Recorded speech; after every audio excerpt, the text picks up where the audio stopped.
Pako at martilyo. Ano ang naiisip mo, brother, kapag nakikita mo ang pako? Ano pang ano bang sumasagi sa isip mo? Sa akin, isang bagay lang, brother. Tayo ay nahahalin tulad sa isang pako. Pakong ginawa para sa isang layunin, tulad ng pagkalikha ng Diyos sa atin. Kaya nga ang ibang pako ay makikita mo sa dapat nilang kalagyan.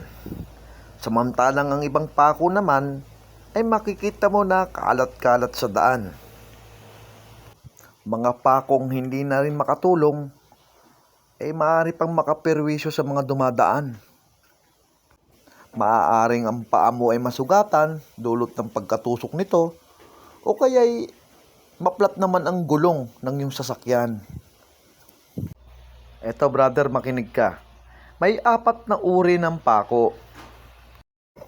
Ito'y uri ng mga pakong itinutuwid na sa gayo ay magamit. Ang unang uri ng pako ay ito.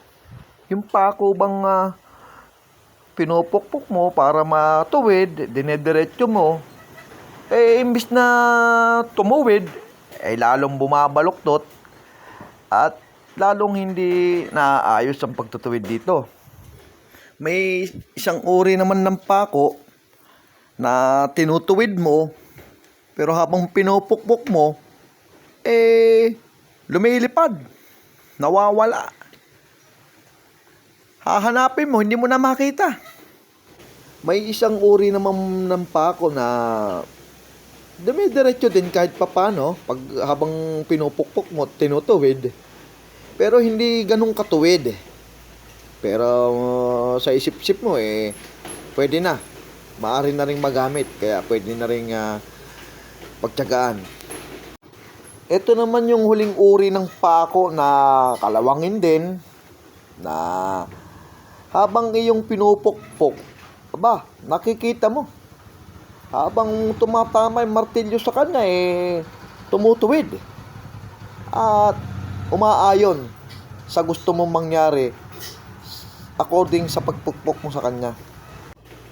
Ang pako ay tao, brother. At ang martilyo naman ay ang ginagamit ng Diyos upang disiplinahin ang tao. May mga taong habang dinidisiplina at itinutuwid ng Diyos ang kanilang daan ng buhay, ay lumalaban sa Diyos, nagmamatigas. Kaya mapapansin mo, brother, ay mga ganong uri ng tao walang direksyon ng kanilang buhay. May mga tao na habang tinutuwid ng Diyos, pilit na tinutuwid ng Diyos, lalo lang nawawala sa Diyos. May uri naman ng taong nais talagang magpatuwid sa Diyos o magpadisiplina. Kaya lang, sa mga alalahanin din sa buhay, hindi totally na ituwid ang kanilang pamumuhay, bagamat sila ay may takot sa Diyos. At ang huling uri ng pako ay yung pako na willing magpatuwid sa Diyos at magpadisiplina dahil alam niyang kailangan niya ang Diyos sa kanyang buhay upang magamit siya ng Diyos para sa kanyang mga layunin. Ikaw, brother, anong uri ka ng pako? Ikaw ba yung pakong habang itinutuwid ay lalong bumabaluktot? O yung pakong lumilipad habang pinupukpok at tuluyang nawawala? O ikaw yung uri ng pako na habang pinupukpok dumediretso din naman at maaari pa ring magamit?